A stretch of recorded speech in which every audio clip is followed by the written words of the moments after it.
you're having a great day. I just want to share a tip.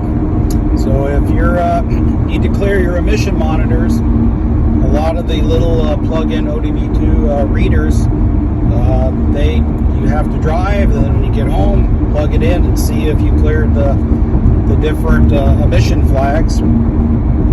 This right here, this Bosch unit, it gives real-time data. As you're driving, you can watch as each of the emission flags come off and see what you have left. Sometimes it's not that easy to get these to clear. A lot of times people will take their car in after repair to a shop, to go get a smog, and they'll say, hey, your emission flags aren't cleared. You need to just drive the car for a while to get these to clear. The problem is that there's kind of a drive cycle, and really what it comes down to is that you need to drive the car pretty slow. You got to drive it around 55, 60 miles an hour. For instance, I just did what did I do on this car? I changed out the O2 sensors. I replaced the timing chain, and what else did I do? I did a few other little things to it that I needed. And I let my wife, she was driving it to work, but she drives a higher speed because she's going to work and there's a lot of traffic. And she went a pretty decent distance, pretty much the same route, but further that I usually take when I go on a Sunday. Like today's a Sunday. That's the other thing, is you want to take your car for a drive on a day like early in the morning on a weekend, like a Sunday, like what I'm doing, when there's less traffic on the road.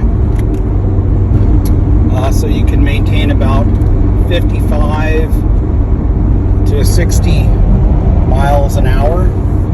And like I say, just get like this Bosch unit here and stick it where you would normally maybe put your phone, and just watch it. You're going to have about 5 or 6 of these emission flags. There are different things that the car tests, and you have to have them cleared in order to go in for your smog test.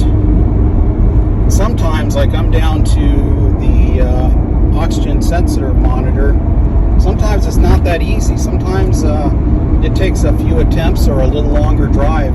Sometimes it goes really quick. It's just it's kind of interesting, but I wouldn't say there's a rhyme or a reason to this or anything like this. It's just kind of I don't want to use the word luck, because it's not luck. Your car needs to be in decent shape and all the sensors and everything working like they are, but it's based on the road conditions, how fast you're driving.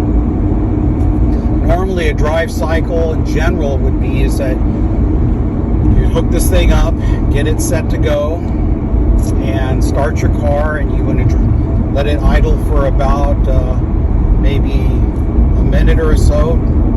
Don't have the air conditioner on, and gently start off and drive about 25, 30 miles an hour. Drive, on roads gently. Get to a highway or freeway or a country road where you can drive about 55, 60 miles an hour. Then you're going to get on the road, and you're just going to drive. Like I say, don't be doing extreme driving. Don't be driving 70, 75, that type of thing. Just keep it a gentle 55 to 60. Stay in the slow lane. Watch out for other drivers. Realize that there's going to be people that are going behind you and be impatient and wondering why you're driving so slow.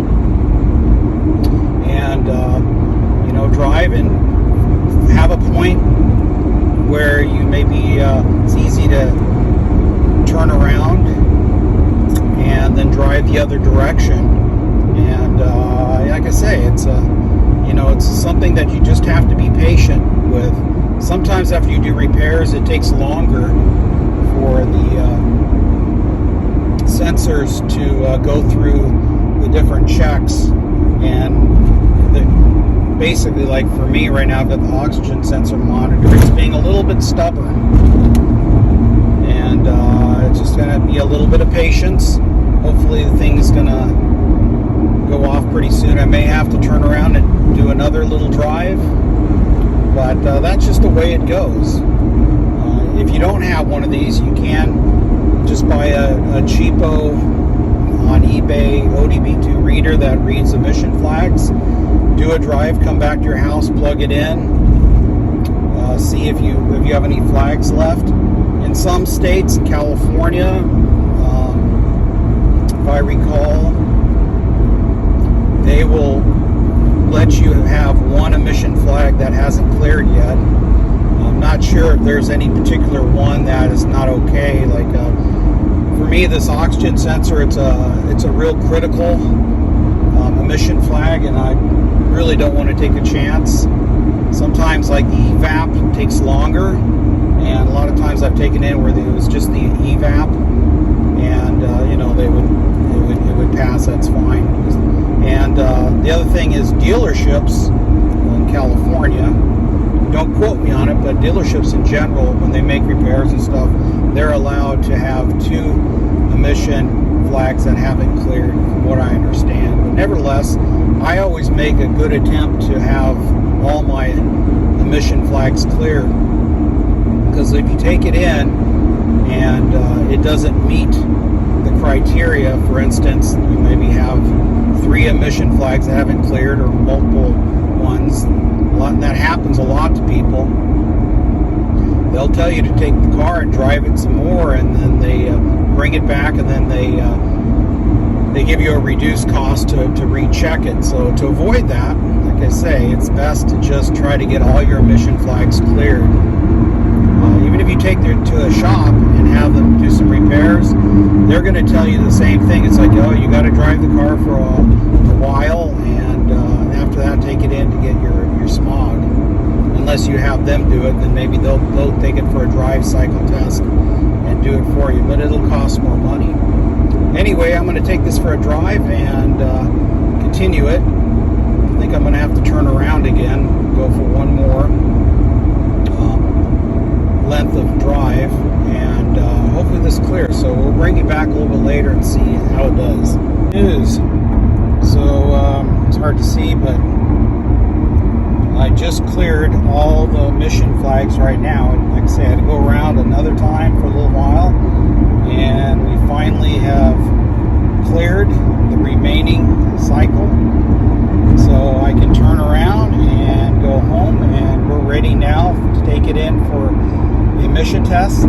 California, it's like, I don't know, different regions, they do different things. Like over here now in Northern California, in general, they will check that all your emission flags are clear. They'll do an inspection of the car, but they don't put it onto a treadmill anymore, that type of thing. They'll check like your gas cap.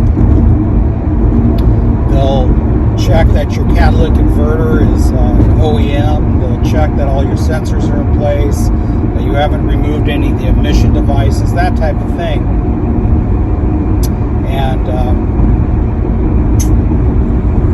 then they'll pass you. In other places, or depending on the model year of the car, they may put it on a treadmill. Like I know when I took my car to a certified star station, sometimes you'll get your registration and it'll tell you that any smog inspection station is fine, and other times they will tell you that you need to take it to a star smog station.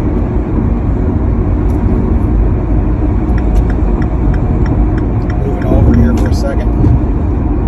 So like for instance, this car, it came up this year, it just needed a regular smog, which is great. So I have a certain station I always take my cars to.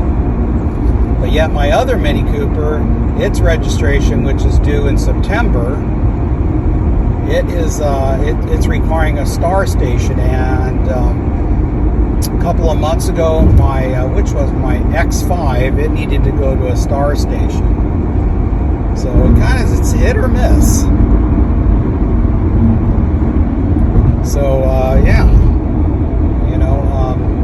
like I say, the best thing you can possibly do is keep your car in good working condition in California, because if you don't, you're going to get hung up when it's time for smog again. So that's why maintaining your car in great shape, replacing critical emission components at regular intervals will help ensure that your car is in great condition and will not require having to go and do any extra stuff to it.